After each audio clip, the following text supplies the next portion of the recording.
Assalamualaikum warahmatullahi wabarakatuh. Alhamdulillahi rabbil alamin. Wassalatu wassalamu ala asrafil mursalin Sayyidina Muhammad wa ala alihi wa sahbihi ajma'in. Amma ba'du. Hadis Muslim nomor 1682.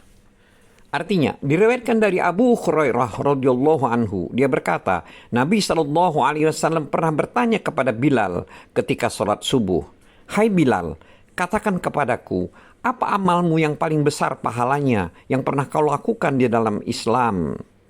Karena aku tadi malam mendengar derap sandalmu di hadapanku di dalam surga."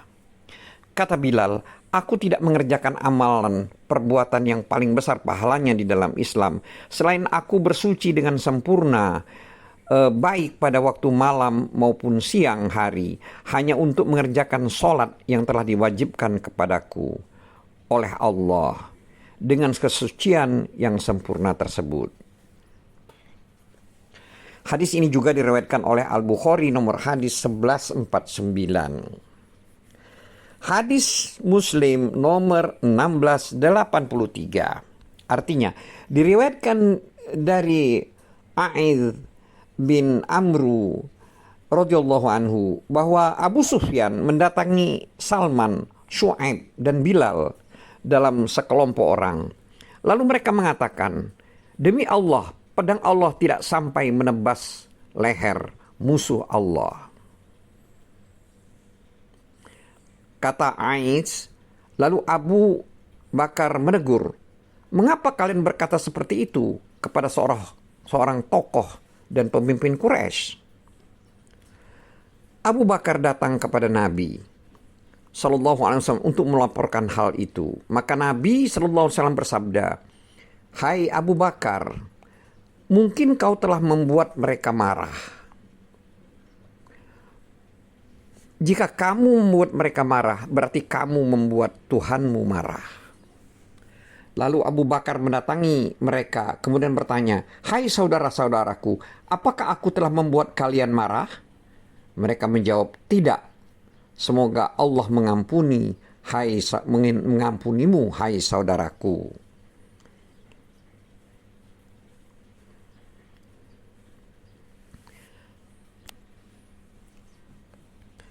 Hadis Muslim nomor 1684.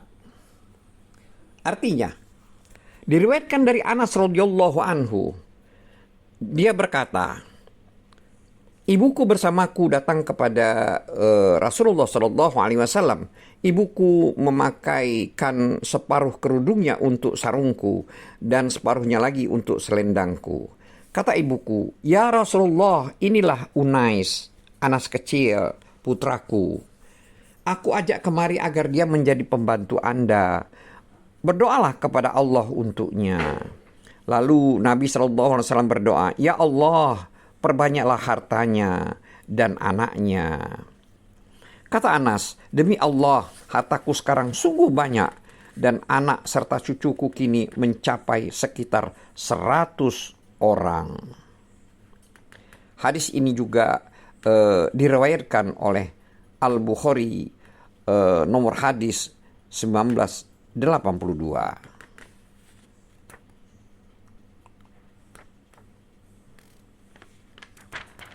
Hadis Muslim nomor 1685. Diriwayatkan dari Anas radhiyallahu anhu, dia berkata, "Suatu ketika Nabi SAW lewat, lalu ibuku Ummu Sulaim mendengar suara beliau. Kata ibuku, 'Ya Rasulullah, ini Unais.' Kemudian Rasulullah SAW mendoakan 3 hal untukku. Yang 2 sudah aku capai di dunia, dan yang 3 aku harapkan di akhirat." Hadis ini juga diriwayatkan oleh Al-Bukhari nomor hadis 1982.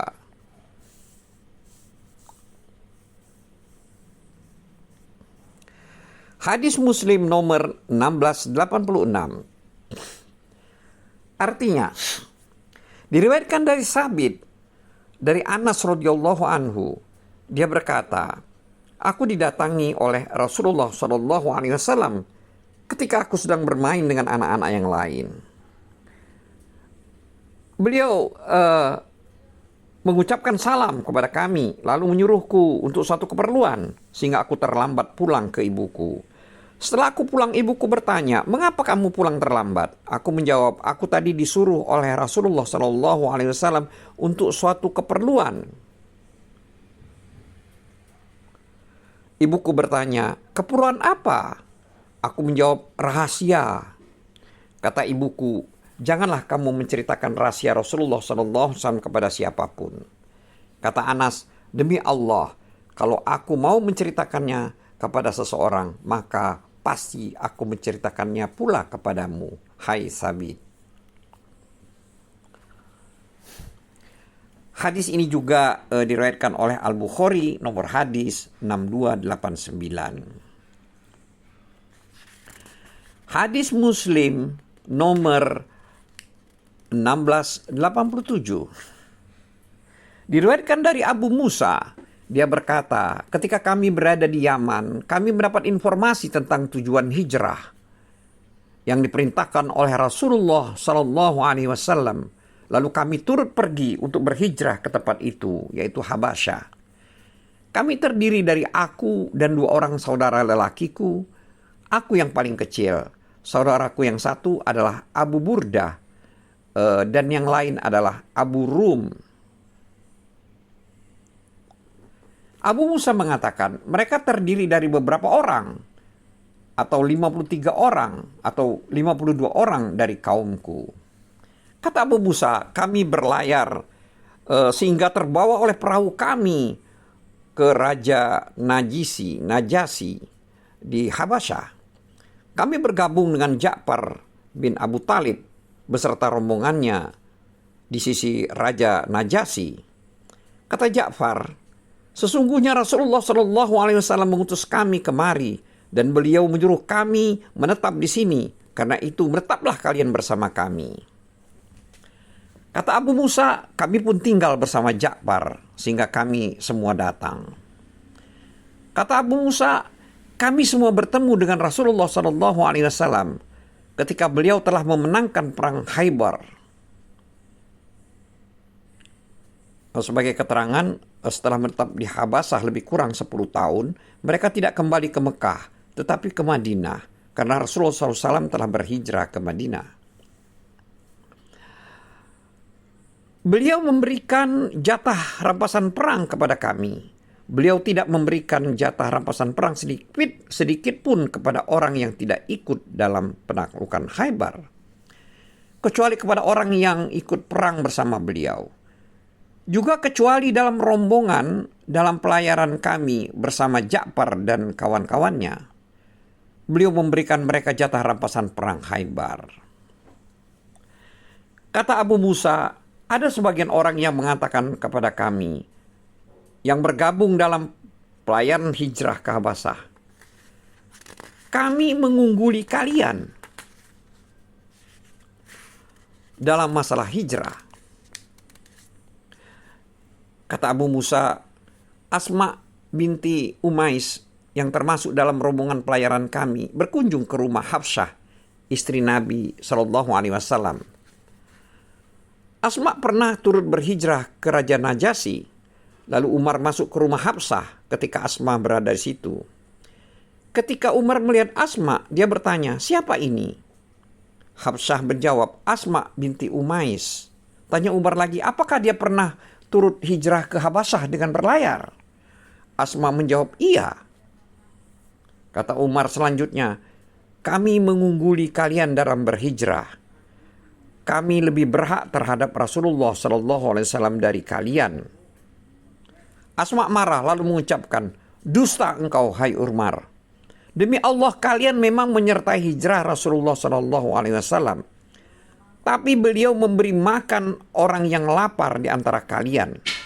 Dan memberi nasihat orang yang tidak mengerti di antara kalian. Sedangkan kami berhijrah ke suatu negeri yang amat jauh di Habasyah, yang penuh dengan tantangan karena Allah dan Rasulnya.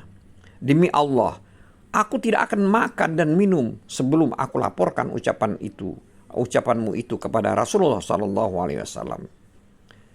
Kami merasa dihina dan dicemaskan. Aku melaporkan persoalan itu kepada Rasulullah Sallallahu Alaihi Wasallam, dan aku akan menanyakannya kepada beliau. Demi Allah, aku tidak berdusta, tidak bohong, dan tidak akan menambah. Kata Abu Musa, ketika Nabi Sallallahu Alaihi Wasallam datang, Asma menuturkan, wahai Nabi, sesungguhnya Umar tadi mengatakan begini. Rasulullah Sallallahu Alaihi Wasallam menjawab, Umar bukanlah orang yang lebih berhak daripada kalian terhadap aku. Umar dan para sahabatnya mendapat pahala sekali hijrah. Sedangkan kalian tergabung dalam hijrah dengan naik perahu, itu mendapat 2 kali pahala hijrah. Kata Asma, aku lihat Abu Musa dan orang-orang yang tergabung dalam hijrah dengan naik perahu itu datang kepadaku dengan berbondong-bondong untuk bertanya kepadaku tentang hadis ini. Dunia ini tidak ada yang lebih menyenangkan dan membesarkan jiwa mereka daripada yang disabdakan kepada mereka oleh Rasulullah Sallallahu Alaihi Wasallam. Kata Abu Burdah, Asma mengatakan, sungguh aku lihat Abu Musa dan dia minta aku mengulangi lagi hadis ini. Hadis ini juga diriwayatkan oleh Al-Bukhari, nomor hadis 4230.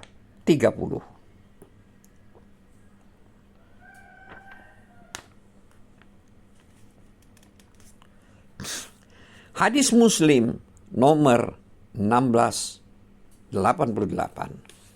Artinya, diriwayatkan dari Abdullah bin Ja'far radhiyallahu anhu, dia berkata, ketika Nabi Shallallahu Alaihi Wasallam datang dari bepergian, beliau biasanya menemui kami. Beliau menemuiku, Hasan atau Husain radhiyallahu anhu. Lalu beliau menggendong salah seorang dari kami dan kedua tangan beliau, dan kami yang satu lagi di punggung beliau, sehingga kami memasuki Madinah.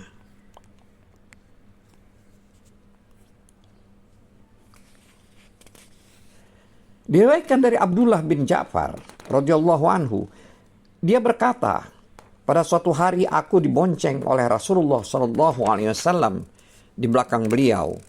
Kemudian beliau membisikkan kepadaku ucapan yang tidak boleh aku ceritakan kepada orang lain.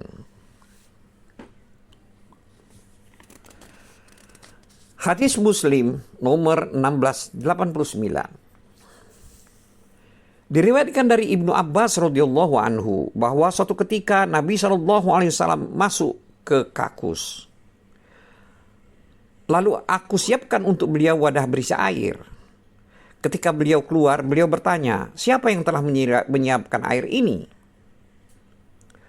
Menurut riwayat Zuhair, mereka menjawab. Menurut riwayat Abu Bakar, aku menjawab, Ibnu Abbas. Lalu Rasulullah SAW mendoakan, ya Allah, pahamkanlah Ibnu Abbas dalam masalah agama. Hadis ini juga diriwayatkan oleh Al-Bukhari, nomor hadis 143. Hadis Muslim nomor 1690. Diriwayatkan dari Abdullah bin Umar radhiyallahu anhu, dia berkata, bila ada seseorang bermimpi pada masa Rasulullah sallallahu alaihi wasallam, ia ceritakan mimpi itu kepada beliau, sehingga aku ingin sekali bermimpi lalu menceritakan kepada Nabi sallallahu alaihi wasallam. Pada masa Rasulullah sallallahu alaihi wasallam, ketika aku remaja, aku pernah tidur di masjid. Lalu aku bermimpi ada 2 malaikat menangkapku, membawaku ke neraka, yang tepinya terdindingi seperti sumur, dengan 2 tali seperti tali sumur. Di dalamnya ada beberapa orang yang aku kenal. Lalu segera aku ucapkan, yang artinya aku berlindung kepada Allah dari siksa neraka. Aku berlindung kepada Allah dari siksa neraka. A'udzubillahi minan nar. Lalu dua orang malaikat itu, maksudnya dua malaikat itu ditemui oleh satu malaikat lain. Lalu dia katakan kepadaku, kau tidak terjatuhkan dari kemaksiatan. Aku ceritakan mimpiku itu kepada Hafsah. Lalu Hafsah menceritakannya kepada Rasulullah SAW. Kemudian beliau bersabda, sebaik-baik orang adalah Abdullah bin Umar kalau dia mau melakukan sholat di sebagian malam. Kata Salim, setelah itu Abdullah bin Umar tidak pernah tidur di malam hari kecuali sebentar. Hadis ini juga diriwayatkan oleh Al-Bukhari nomor hadis 1121.